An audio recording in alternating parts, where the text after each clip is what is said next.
ભરૂચના જંબુસર બજારમાં દશામાની મૂર્તિઓ વેચાણમાં આવી તેજી। જંબુસર તાલુકા અને ખાસ કરીને જંબુસર બજારમાં હાલમાં દશામાની મૂર્તિઓના વેચાણથી ધમધમી રહ્યું છે।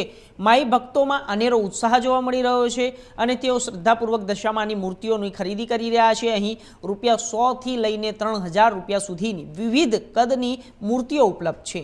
ખાસ વાત એ છે કે પર્યાવરણનું ધ્યાન રાખીને ઇકો ફ્રેન્ડલી મૂર્તિઓને પણ મોટા પાયે વેચાણ થઈ રહ્યું છે। જો કે પીઓપીની મૂર્તિઓ પણ બજારમાં જોવા મળી રહી છે। દશામાના વ્રતનો અંતિમ દિવસ છે અને જ્યારે તેને દિવાસા તથા અમાસના પવિત્ર દિવસને લઈને ઠેર ઠેર દશામાની સ્થાપના કરવામાં આવશે।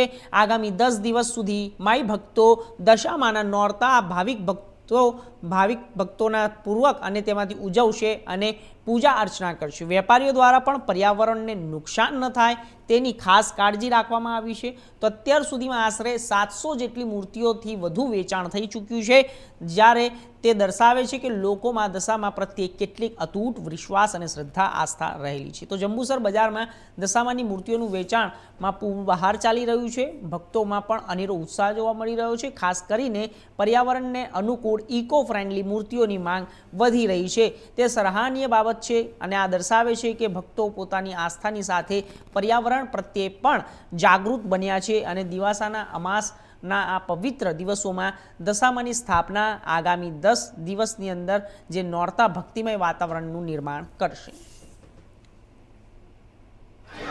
અને આજે જંબુસર તાલુકાની અંદર જે દશામાની મૂર્તિઓ ઉત્સાહભેર આજે ગામે ગામ લોકો લઈ જવા માટે આવે છે। કાલે દિવાસાની એમની સ્થાપના કરવામાં આવે છે ઉત્સાહભેર, અને 10 દિવસના જે નોરતા કે તે રાખવામાં આવે છે અને એ 10 દિવસ ઉપવાસ કરવામાં આવે છે।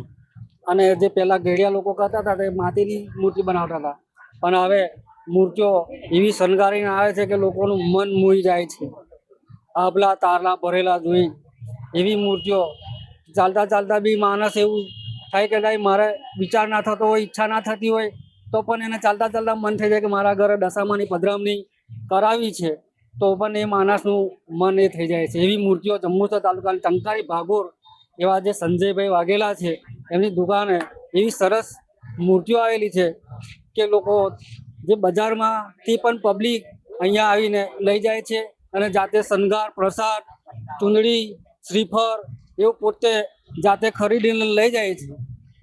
બીજું કે આ જે મૂર્તિઓ દશામાનું જે વ્રત કરે છે એની મનોકામના પણ પૂર્ણ થાય એવી અમારી અભિલાષા છે, પ્રાર્થના છે કે એમનું વ્રત જે રીતે કરે છે એ પૂર્ણ થાય અને એ લોકો પણ શુભેચ્છક થઈને અમને પણ અમારી એ આવકાર કરે। બોલો દશા માત કી જય।